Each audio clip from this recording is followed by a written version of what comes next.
అందరికీ నమస్తే, welcome to our channel.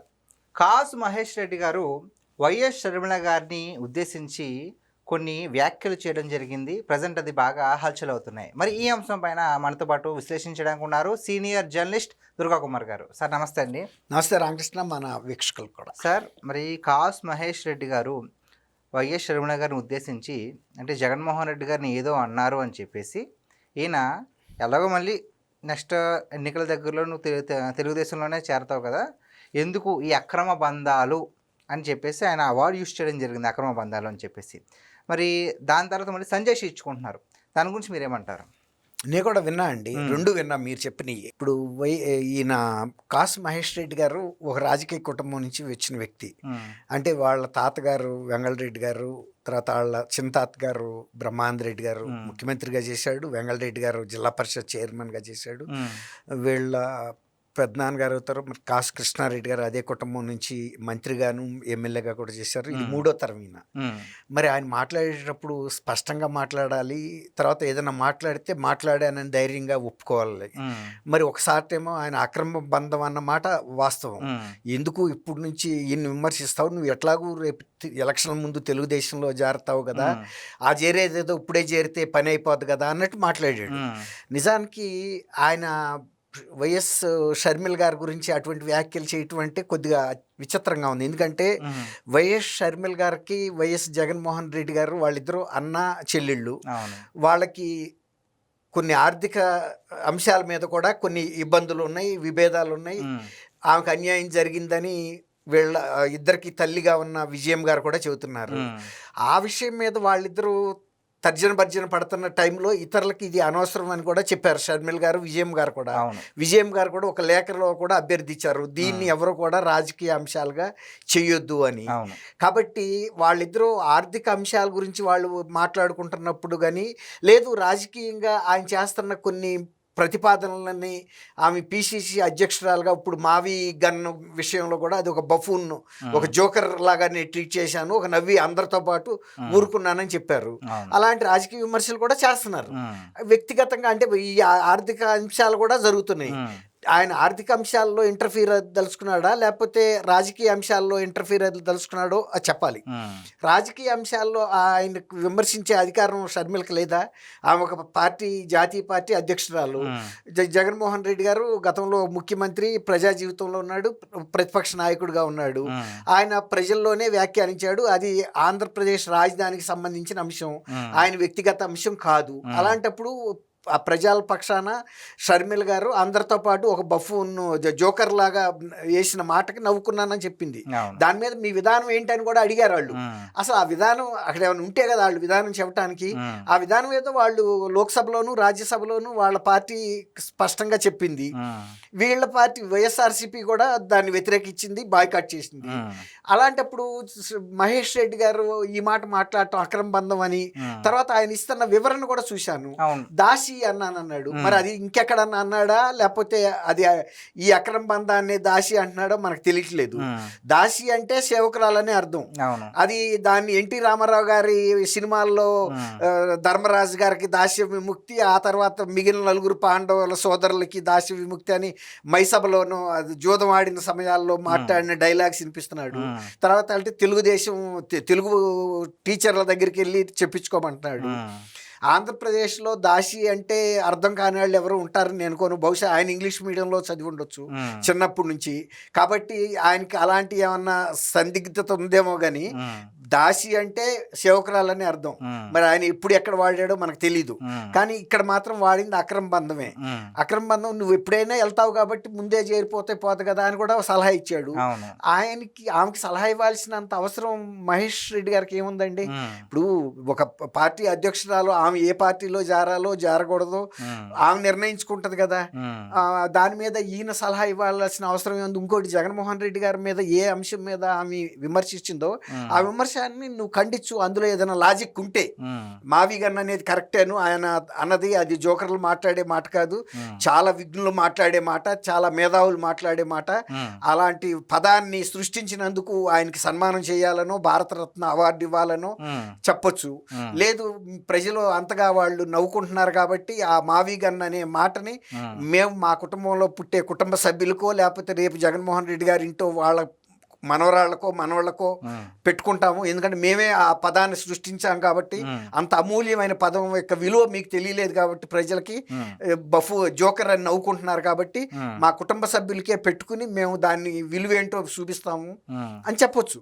లేకపోతే మేమే కంపెనీ పెట్టుకుని మావిగాన్ అని పెట్టుకుంటాం, ఎందుకంటే అటువంటి వర్డ్ ఇంతవరకు ఎక్కడ కూడా సృష్టి జరగలేదు, అద్భుత సృష్టి అది అని చెప్పుకోవచ్చు. అంతేగాని ఒక మాట మాట్లాడి దాసి అని దానికి ఎన్టీ రామారావు గారు సినిమాల్లోంచి తీసుకొచ్చి లేకపోతే తెలుగు డిక్షనరీలోంచి తీసుకొచ్చి చూపించాల్సిన అవసరం ఏం లేదు.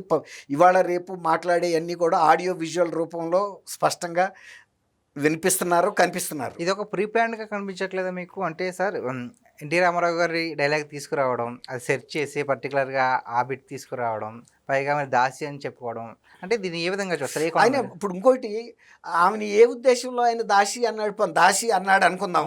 అసలు ఆమె దాసి ఎట్లా అవుతుంది? షర్మిల్ గారు వైఎస్ రాజశేఖర రెడ్డి గారి కుమార్తె, తర్వాత జగన్మోహన్ రెడ్డి గారు ఇష్టపడపోయినా చెల్లెలు విజయం గారికి కూడా కుమార్తె. ఆమె ప్రదేశ్ కాంగ్రెస్ పార్టీ అధ్యక్షురాలు. ఈ మహేష్ రెడ్డి గారి కుటుంబీకులు మొత్తం మొదటి నుంచి కాంగ్రెస్ లో ఉన్నాళ్లే. అలాంటి పార్టీలో రాష్ట్ర అధ్యక్షురాలుగా ఉన్న వ్యక్తి ఎవరికి దాసి అవుతుంది? ఆమె దాసి అనే మాట అంటాం. ఆమె వయసులో కూడా బహుశా నేను అనుకోవటం మహేష్ రెడ్డి గారి కంటే కూడా షర్మిల్ గారు పెద్దదైనా కూడా అయ్యి ఉండొచ్చు నేను అనుకుంటున్నా వయసులో. అంత మాట నువ్వు ఎట్లా అనగలుగుతావు? నీ పార్టీ అధ్యక్షుడికి స్వయాన చెల్లెలు, ఆమె నీ ఇంట్లో కానీ ఇంకెవరింట్లో కానీ దాసి పనిచేసిన చరిత్ర అనుకుందా? ఆ మాట అంటాం కూడా తప్పే కదా. అదే నీ చెల్లెల్లో నీ కూతురులో నువ్వు ఆ మాట అనగలవా? తప్పు కదా. ఆమె ఏమన్నా అంత తక్కువ? ఆమె కనుక ఒక మాట అంటే ఇతను ఎక్కడ పెట్టుకోగలుగుతాడు తల తీసుకెళ్ళి? దాసి అనే దాన్ని ఇంకా సమర్థించుకుంటున్నాడు. దాసి అనేది ఎవరిని అనాలి? నిజంగా దాసితనం చేసిన వాళ్ళు అను నువ్వు. ఎవరి దగ్గరన్నా జీతం చేసి ఆ జీతంతో బతుకుతుందనో లేకపోతే ఆమె జీవనోపాధికి అదే అంటే అనొచ్చు. కానీ ఆమె ఎప్పుడు ఎవరికి కింద పిసిసి అధ్యక్షురాలుగా చేసిన వాళ్ళు దాసి అయితే, వాళ్ళ చిన్నతాత గారు కూడా పిసిసి ప్రెసిడెంట్ గా చేసి ఉంటాడు, కాసు బ్రహ్మానంద రెడ్డి గారు. మరి ఆయన కూడా దాసుడేనా? అంతే కదా. కాబట్టి ఒకటి ఏదైనా మాట మాట్లాడినప్పుడు దాన్ని బేషరతుగా క్షమాపణ చెప్పడంలోనే ఒక ఔదార్యం ఉంది, ఒక ఉందాతనం ఉంటుంది. దాన్ని సమర్థించుకోవడానికి ఎక్కడెక్కడో సినిమా బిట్లు తీసుకొచ్చో ప్లే చేస్తే రఫా అని పలానా సినిమాలో అన్నారని చెప్పినట్టు ఉంటుంది. ఇవాళ న్యాయస్థానాలు కూడా అడుగుతున్నాయి, మీరు ఎవరెవరిని రఫా చేయదలుచుకున్నారు? సినిమాల్లో ఉండాటిని నిజ జీవితంలో వాడతారా? సినిమాల్లో సుమోలు ఎగిరిపోతూ ఉంటాయి. మరి ఈయన కూడా పల్నాడులోనే ఉన్నాడు కదా, ఎప్పుడన్నా ఈయన ఏమన్నా సుమోలు ఎగరగొట్టాడా? ఏమన్నా తల్ల తెగ్గొట్టాడా మహేష్ రెడ్డి? ఇప్పుడు అది కూడా ఫ్యాక్షన్ సినిమాలు అనేకం వచ్చినాయి. మరి ఈయన ఎప్పుడన్నా ఆ ఫ్యాక్షన్ కుటుంబాల్లో పుట్టిన వ్యక్తి, ఈయన వాళ్ళ వారసుడే. ఈయన ఎప్పుడన్నా అట్లాంటి అడ్డక లుంగీలు కట్టుకుని కత్తులు పట్టుకుని సుమోలు ఎగిరిపోయేటంత ఫైట్లు ఎక్కడన్నా చేశాడా? లేదు కదా. కాబట్టి సినిమానే, జీవితమే. మనం 10 మందిని నరకటానికి వెళ్ళినప్పుడు 10 మందిలో ఎవడైనా కూడా మనం కూడా నరకగలుగుతాడు. అందుకు సిద్ధపడే మనం వెళ్ళాలి. అంతేగాని మనమే నరుకుతామని కాదు, మనం కూడా నరకబడతామని కూడా ఉంటది. దానికి సిద్ధపడినాడే ఫ్యాక్షన్ ఫ్యామిలీలో కానీ ఫ్యాక్షన్ లో కానీ ఉంటాడు. అంతేగాని నేను మాత్రం సేఫ్ లో ఏసీలో ఉండాలి, ఎవడో వెళ్ళి తెగబడాలంటే ఇవాళ ఆ రోజులు పోయినాయి. ఎవడైతే ఆ ఫ్యాక్షన్ లీడర్ ఉంటాడో ముందు ఆడు తలగొట్ట చుట్టుకుని ముందుకెళ్తేనే వెనకాల నడుస్తాడు. కాబట్టి దాసి అనే పదం ఎక్కడ వాడాడు, ఎవరిని ఉద్దేశించి వాడాడు? ఒకవేళ షర్మిల్ గారిని ఉద్దేశించే వాడు ఇంకా సమర్థించుకుంటుంటే ఏ సందర్భంలో ఎక్కడ దాసితనం చేసిందో ఆయన చెప్పాల్సిన అవసరం ఉంది. తెలుగుదేశం కాంగ్రెస్ వాళ్ళు ఏమి అంటలేదు, ఎవడో తెలుగుదేశం వాడు ఒకడో ఇద్దరు మాట్లాడుతున్నారంటే షర్మిల్ గారు అనే ఆమె ఎవరో గాలి మనిషి కాదు. ఆమె ఒక వైఎస్ఆర్ బిడ్డ. వైఎస్ఆర్ రాజశేఖర రెడ్డి అని ఆయన చాలా మంది అభిమానులు ఉన్నారు, ఆయనకి పార్టీలకు అతీతంగా అభిమానులు ఉన్నారు, అంతర్జాతీయంగా కూడా ఉన్నారు. తర్వాత విజయమ్మ గారు కూడా చాలా మంది అక్కగా పిలుచుకుంటారు ఇప్పుడు మా బోటి వాళ్ళని కూడా ఎవరైనా. తర్వాత పెద్దవాళ్ళేమో చెల్లిగా చూస్తారు, మీలాంటి పిల్లలేమో అమ్మ అంటారు. నిన్న లోకేష్ కూడా విజయమ్మ గారికి అని శుభాకాంక్షలు తెలిపారు కదా. ఎందుకంటే విజయమ్మ గారి వ్యక్తిత్వం అలాంటిది. ఎవరైనా చూస్తే రాజకీయం కనపడదు ఆ ముఖంలో, ఒక గౌరవం కనపడుతుంది. పలానా వారి సతీమణి, ఒక సాధారణ గృహిణి, అందరినీ ఆదరణతో చూసే తల్లే కనపడుతుంది తప్ప ఇంకొకళ్ళు కనపడరు. అలాంటి తల్లి బిడ్డ అయిన షర్మిల గారు కూడా ఉండదుండట్టు మాట్లాడు తప్ప ఆమె అహంభావంతో ఎవరిని దుర్భాషలాడిన సందర్భం లేదు నాకు తెలిసి. ఏదైనా ఉంటే ముఖాన్ని మాట్లాడుతుంది అంతే, దుర్భాషలు ఆడదు, తను పరిధిని అతిక్రమించదు. అవును. అట్లాంటప్పుడు నువ్వు షర్మిల గారిని కనుక అంటే, షర్మిల గారు ఒక వ్యక్తి కాదు, ఆమె ఒక పార్టీకి అధ్యక్షురాలుగా ప్రజలందరికీ సంబంధించిన అంశాలే మాట్లాడుతుంది. కాబట్టి ఎవరైనా షర్మిల గారిని ఎవరైనా దుర్భాషలాడితే ఎవరైనా ఖండించే అధికారం ఉంది, అంతేగాని ఆమెను తిట్టే అధికారం ఎవరికీ లేదు, సమర్థించే అధికారం ఉంది. ఎందుకంటే ఆమె ప్రజల వాణి వినిపిస్తుంది. అదే మీరు మీ పార్టీకి 11 మంది ఎమ్మెల్యేలను గెలిపిస్తే మీరు ఆ ప్రజావాణిని శాసనసభలో వినిపించలేకపోతున్నారు. ఏ ఒక్క శాసనసభ్యుడు లేకపోయినా కూడా ఆమె ప్రజావాణిని బయట వినిపిస్తుంది. ఇప్పుడు మావి గన్ అనగానే జనం ఆంధ్రప్రదేశ్ 5 కోట్ల మంది ఎలా నవ్వి వదిలేశారో నేను కూడా అంతే నవ్వి వదిలేశాను. ఒక జోకర్ మాట ఉంది, ప్రజల మాట మాట్లాడింది.